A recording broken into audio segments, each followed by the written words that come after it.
Au collège, un professeur a dit aux parents d'une jeune fille « Elle est douée de ses mains, elle peut faire coiffeuse ». Cette jeune fille, c'est moi, Johanna Korkuf, directrice générale de Smarteo. Et comme moi, de nombreuses femmes sont orientées dès le plus jeune âge vers des filières non scientifiques. Et oui, seulement 33% des métiers de la tech sont occupés par des femmes. Et puis, j'ai rencontré Abdelmourid Feki, ancien trader sur les marchés financiers et papa de 3 enfants. Lui s'inquiétait de l'inégalité d'accès aux ressources numériques. Ensemble, nous avons développé Smarteo pour lutter contre toutes ces inégalités et démocratiser l'accès aux nouvelles technologies. Smarteo, ce sont des dispositifs pédagogiques complets et ludiques pour que chacun puisse s'initier à la programmation, la robotique, l'impression 3D ou encore l'intelligence artificielle. Notre modèle économique est basé sur la vente de produits et de services. Parmi eux, des produits originaux comme des coffrets de robotique ou des robots éducatifs, des services comme des ateliers interactifs ou des escape games de robotique, et enfin des hackerspaces, des lieux uniques où découvrir l'univers du digital. Le but, c'est d'apprendre sans se rendre compte qu'on apprend. Le but, c'est d'apprendre en s'amusant. On ne va pas simplement assister à un cours de codage assis derrière un écran. On va, par exemple, apprendre à notre robot à danser la valse ou la tectonique selon les préférences. En plus de nous adresser aux particuliers, nous avons choisi de travailler avec les acteurs du terrain afin de favoriser l'accès à la technologie pour tous. Établissements scolaires, médiathèques, bibliothèques, centres culturels ou encore collectivités, tous recherchent des solutions clés en main, nomades et attractives pour tous les âges. C'est un marché qui représente bien plus que 500 millions d'euros. Par exemple, en 2023, c'est plus de 370 millions d'euros qui ont été investis par les collèges et lycées dans le numérique éducatif. Aujourd'hui, Smarteo, c'est plus de 2000 heures d'ateliers auprès de 16 000 enfants dans plus de 100 communes. Ce sont aussi des distinctions, comme le prix d'innovation Made in 92 ou encore une médaille au concours Lépine en 2023.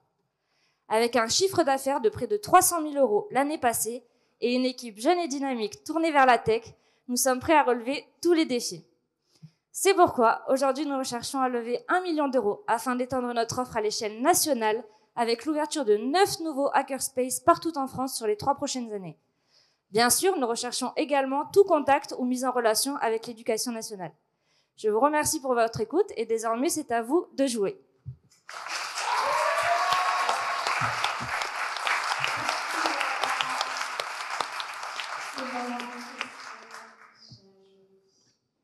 J'ai pas compris le chiffre d'affaires que vous réalisiez aujourd'hui.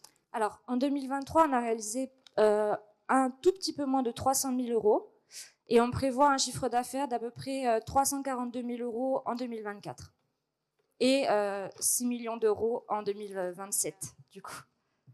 On a une offre très large, donc c'est à partir de 4 ans et jusqu'à 99 ans et plus. 4 ans, c'est de la programmation sans écran. Donc, pour éviter justement les réticences qu'on peut avoir à mettre un enfant tout de suite devant un écran à 4 ans. Donc là, c'est de la programmation sans écran avec des robots éducatifs qui utilisent des tuiles de couleurs où on apprend le concept de programmation sans passer par la programmation Python qu'on verra bien plus tard. Bravo. Merci. Moi, je suis la fondatrice de Digital, que j'ai revendu il n'y a pas longtemps, donc je connais super bien et bravo pour... Merci.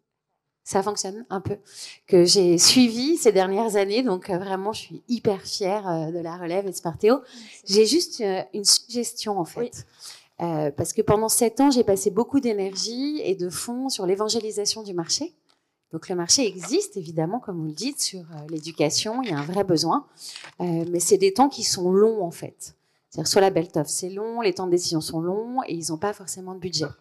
Et en fait, ce que je trouve hyper intéressant sur les kits, c'est que peut-être là, vous avez un moyen, en tout cas, sur la distribution. Ouais. Et je sais que des enseignes comme Cultura, aujourd'hui, sont très ouvertes à ce sujet.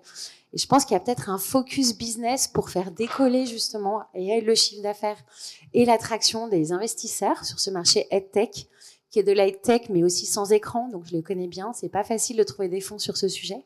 Mais se rapprocher d'un corporate distribution, je ne sais pas si c'est votre dans mindset. l'idéal, c'est vrai que Cultura et les autres enseignes qui vendent des produits éducatifs C'est vraiment l'objectif suprême, on va dire.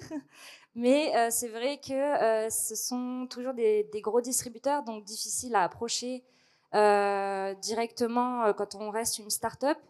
Mais vraiment, l'idée, oui, c'est de distribuer nos produits en France, donc partout en France, dans les grandes enseignes, puisqu'aujourd'hui, il est distribué en ligne chez Nature et Découverte et sur des sites e-commerce comme Amazon, etc., ou sur notre propre site.